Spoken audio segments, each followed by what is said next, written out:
evangelho tem amargura, tem angústia, tem dor, tem decepção. Não é Deus nem Jesus que faz isso. É a humanidade que nos machuca, nos magoa, decepciona. Glória a Deus. Mas nós temos um Deus que agenda tudo o que Ele vai fazer por você. Então não desespera não, que Ele vai deixar. Ele diz: busca obedecer a minha vontade. Se você combina a sua vontade com a vontade dele, para o seu coração, Ele se alegra e te dará. Vamos no simples. Entrega o teu caminho ao Senhor. Confia nele. E Ele o fará. Amado, o Salmo 37, ele convida você a esperar, a descansar, a confiar e a entregar. Vocês devemos estudar. Os salmos aí para mim é estudo. Porque a gente aprende muito nos salmos. E aqui ele diz: entrega. Entrega, amiga. Entrega, Severino. Entrega, Cris. Entrega, eu não esqueci o nome, mas como? Ilma, entrega. Vocês dois que não sei o nome ainda. Entrega. Amaro, o diácono Amaro, entrega. Entrega, missionário. Entrega, pastor. A gente tem que entregar. Não tem outra solução, nem outro caminho. Entrega o teu caminho ao Senhor. Antes que seja. Quando você aprende a entregar, você espera e silencia. Se você espera, você vai silenciar.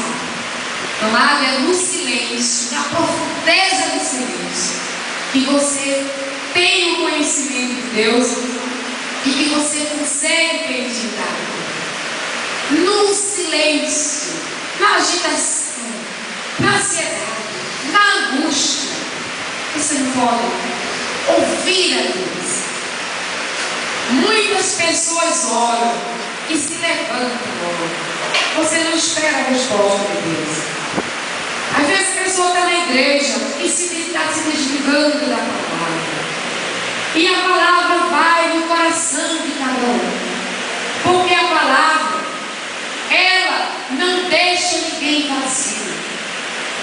Ela preenche o coração de cada um de nós. Quando você orar, espera que Deus te responda. Não se levanta logo, não tira teu joelho do chão. Muitas vezes você não escuta nada de Deus porque você não tem paciência. Porque você não aprendeu a entregar e esperar. Quando você entrega, você espera.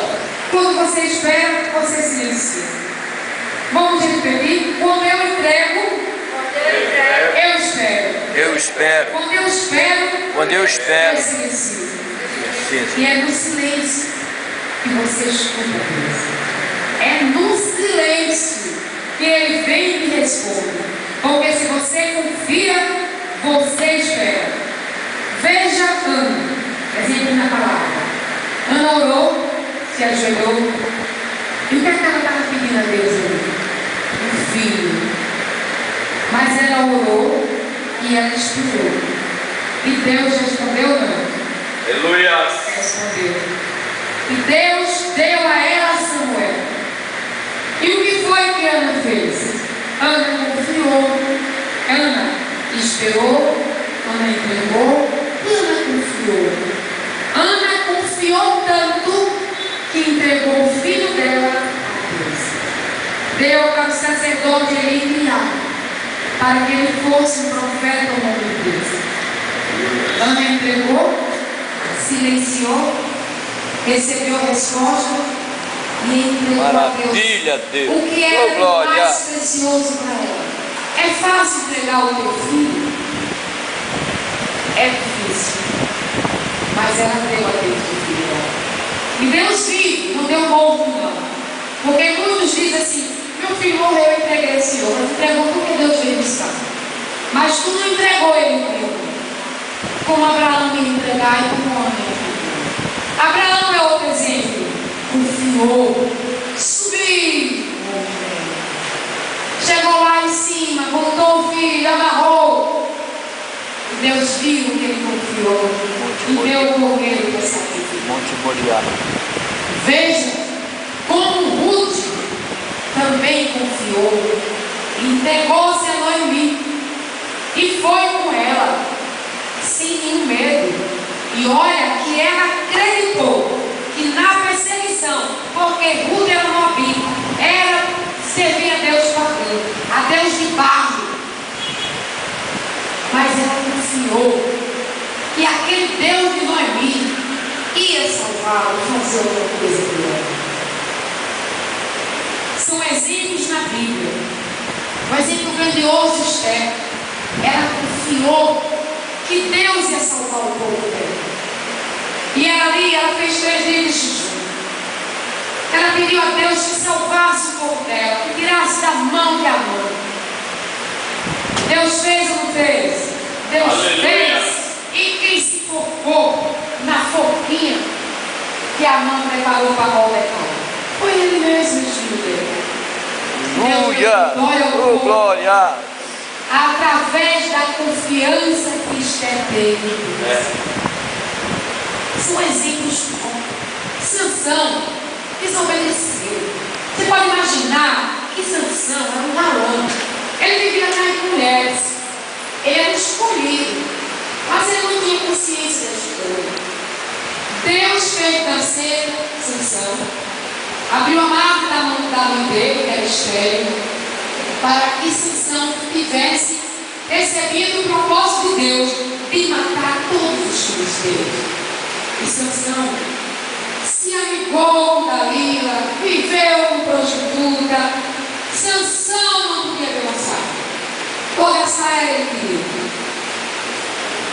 Ele não estava cumprindo os desejos e as promessas de Deus. Mas na última hora, amarrado nas colunas do templo do Filisteu, Sansão teve um encontro com Deus. Aí os cabelos dele já estavam começando a crescer. Deus deu de volta a força a ele. Ele puxou as colunas e matou todos os filhos dele. Ele confiou na última hora, mas ele confiou. Ele vivia na prostituição, mas Deus tinha propósito com ele. Tinha propósito com ele. Quem faz a escolha é Deus, não é o homem. Hoje tem igreja por aí consagrando pessoas no altar, porque vem todo dia em igreja, porque é simpático, porque tem um carro, porque não sei o quê, porque canta bem. E a escolha e a capacitação está onde? Quem escolhe é Deus, quem capacita. Deus é quem toca no ungido dele, no ministro da palavra, para que ele possa passar. Aleluia! Mas não é a carne, porque não prevalece. Por isso que você vê tantos ministérios afastados da palavra. Mas Deus diz assim no 7. Descansa no Senhor. Espera nele. Não te indignes por causa daquele que prospera em seu caminho, por causa do homem que executa astucia. Muitas vezes, irmãos, você está olhando para a vida do irmão, porque o irmão conseguiu, prosperou. Tu nem sabe como foi que ele conseguiu. Tem gente que escreve assim: Deus me deu esse carro. Está devendo o carro todo lá na agência. Foi Deus que deu? O que deu, Deus a gente deve? Não. O que Deus dá, você não deve. Porque se Deus dá a condição de você pagar. Se Ele não te deu, foi a tua carne que deu, tu vai batalhar para pagar. E não esquece, foi Deus que me deu. Como Ele diz, descansa no Senhor e espera nele. Não vá, meu gente, ficar olhando a prosperidade do caminho daquele que é astucioso. Porque astucioso é um cão. Ele é astucioso. Tem muita gente que inventa mentira. Chega na igreja, nós fomos um culto aí para o Mateus, e o diácono subiu lá e disse: hoje tem uma graça para oferecer a família. Eu queria um carro.